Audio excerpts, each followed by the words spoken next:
It seems most every city of note has a unifying recipe that tells the world, this is who we are. It is rarely a dish as complex as a beef Wellington, but rather something more pedestrian like a sandwich or even a bowl of soup. In Boston, it's clam chowder, and Philadelphia has their steak sandwich. And though both New York and Chicago claim pizza as the official municipal victual, both have vastly contrary approaches that remain quite original. And don't even get me started on their hot dogs. So which food best says, "Hello Earth, we are Mobile"? What do you think? Well, let's take a look. I'm your host, Stu Donald. Let's head to the Delta.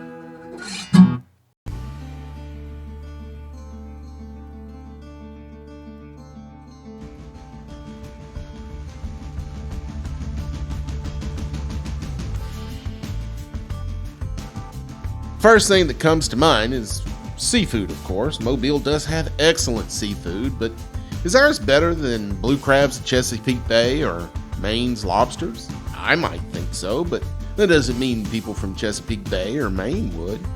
No, the reality of the matter is that Mobile seafood, though wonderful, is not unlike the seafood in every town along the Gulf Coast, be it Corpus Christi, Biloxi, or Pensacola.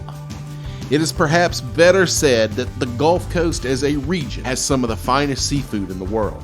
Now, Mobile has some world-class barbecue to be sure, but does it compare with Memphis or Kansas City or that little old state called Texas? Most likely not. We have some mighty fine soul food here in the Azalea City, but is it notably better than any other southern city, Charleston or Nashville? Not really. So what is it? What is the quintessential food of Mobile? For your consideration are the 5 candidates for the title of Mobile's quintessential dish. First is crab soup, more specifically she crab soup. A few restaurants in the area have added this creamy concoction to their menus. She crab soup uses only she crab meat, purported to be sweeter than that of male crab, accompanied by a small carafe of sherry on the side so you can add as much or as little as you like. The next contender is the Greek salad. The Greek community has long been influential in Mobile's restaurant scene, which is never more evident than in this rustic salad. In Greece, a Greek salad is quite different than it is here in the States. Chiefly, there is no manner of lettuce, just a bunch of crunchy vegetables. A Port City-style Greek salad is pungent, even obnoxious to those in close proximity, with key ingredients like cider vinegar, feta cheese, Kalamata olives, Bermuda onions, pepperoncinis, and an anchovy. And folks, if there ain't an anchovy, it ain't a Greek salad. The experienced Greek salad aficionado knows to eat half of the anchovy early on in the salad and the other half later on, so the flavor is evenly distributed throughout. Mobile Bay oysters. We are famous for our boutique oysters here. They stand up against any oysters the world has to offer. Whether fried in an oyster loaf or on the half shell, our oysters are salty and succulent. We have some of the best places around to get them, like the First Oyster House in Alabama, Wenzel's, right here in Mobile. Next are fried crab claws. A staple of virtually every locally owned seafood restaurant from Saraland to Orange Beach, they first appeared in the fishing village of Bellefontaine at a place called Bailey's. Dusted in cornmeal and fried up crispy, Mobilians have eaten crab claws by the pound for decades. Bailey's served the celebrated recipe. There are other notable crab claws to be found all over the region, and they have spread on. Pensacola has them, Biloxi has them, New Orleans has adapted. Now finally, we have what most believe in Mobile to be our signature fare, and this too is my belief. It's called West Indies salad. It is a simple recipe of Bermuda onions, salt, pepper, vinegar, ice water, and lump white crab meat. Now real West Indies salad only uses the lump. There are only 2 lumps in a crab, about half a bite each. So restaurants, to make it more economical, will now make it with the lump meat and the back fin, which there's lots of in a crab, and claw meat. Mix it all in. Still very good, but the true West Indies salad is only made with lump crab meat, which, like I say, makes it extremely expensive. The dish is chemically cooked or marinated in the acid of the vinegar, much like a ceviche is chemically cooked in the acid of citrus juice. Now, I realize a lot of people are not comfortable with the idea of chemical cooking. My brother is not a fan of it, but I can assure him and all of you that when you're dealing with West Indies salad, you're dealing with crab.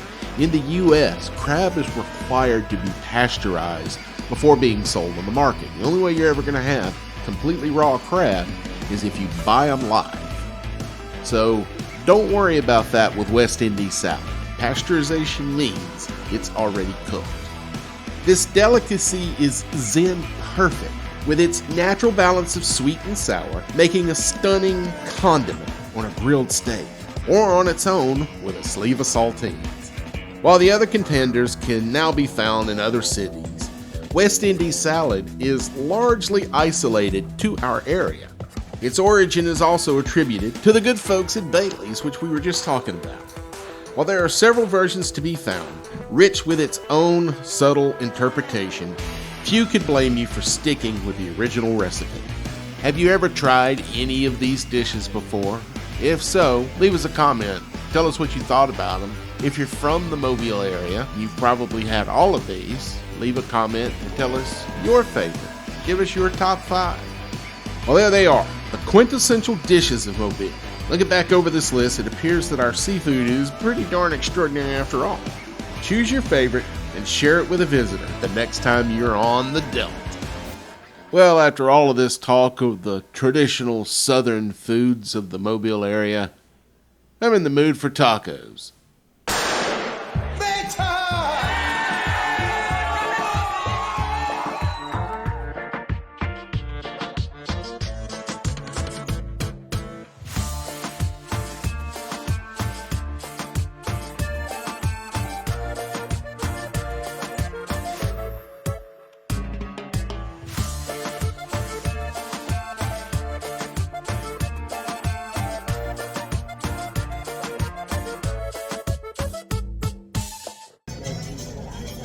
I love this place.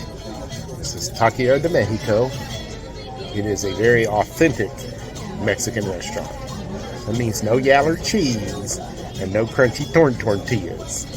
You know, except for chips and salsa, because that stuff's fly. But let's check out Taqueria de Mexico.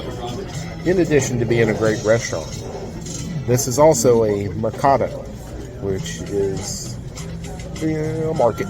I think that's the literal translation. I do not speak Spanish, but I do fluently order in Spanish. In fact, some people actually eat in the middle of the market. Here, I'll show you what I mean.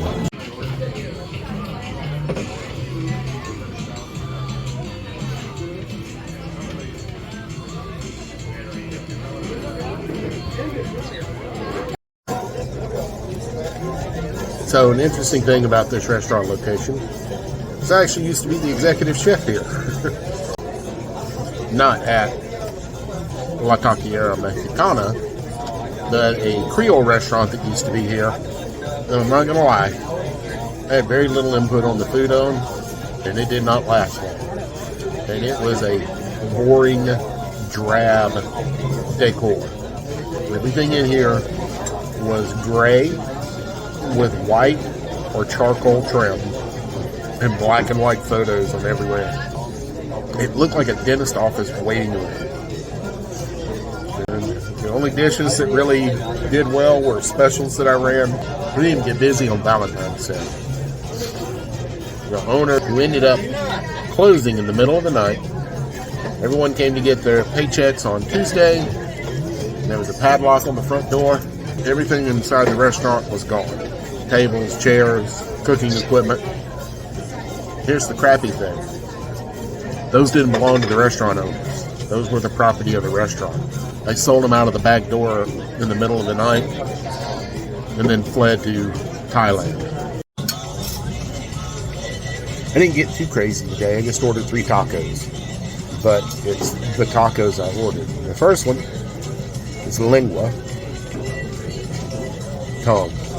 Just love it. But this place also has another taco that I love. It's called cachete. It's like machete, but with a C at the beginning. And this is actually the cheek meat. And for those who do not know, the cheek of pretty much any animal is the finest meat you will find on that animal. If you've ever had Dinty Moore beef stew, you've had beef cheek. Because that's usually the cut that makes the best pot roast in the world as far as I'm concerned. So I got one tongue taco and I got 2 cheek tacos. I have discussed this drink that I'm having today before. It is one of the most refreshing drinks I have ever discovered. It comes from Mexico, Central America. It's called horchata. It's spelled with an H that you don't pronounce. One of them. But, ooh, wow, the rain is coming down outside. It's made by rinsing rice, and all of the extra rice, the starch that you get off of it, comes off in a real white milky substance called rice milk. You then add sweetened condensed milk to it, some cinnamon, some nutmeg, you've got horchata. And I'm telling you, on a hot day, there is very little more refreshing than ice cold horchata.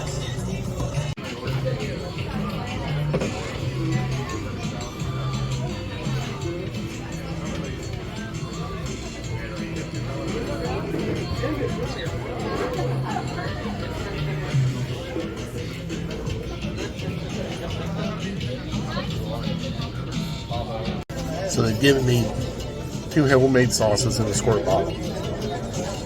This one is orange. I got no clue what's in it. I seem to remember it being pretty hot. This one is green, and I've actually asked about this. This is usually grilled jalapenos that are then pureed in cooking oil. And it is delicious. Just gotta do my squeeze of lime.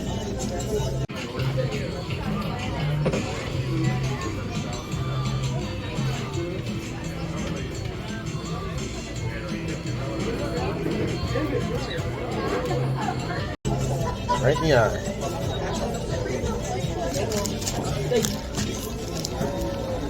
Got the orange sauce on this one.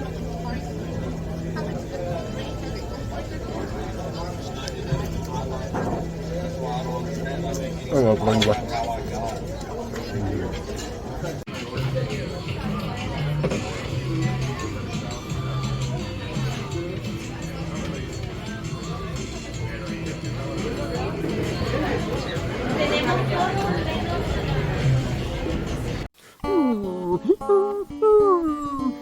Click like and subscribe.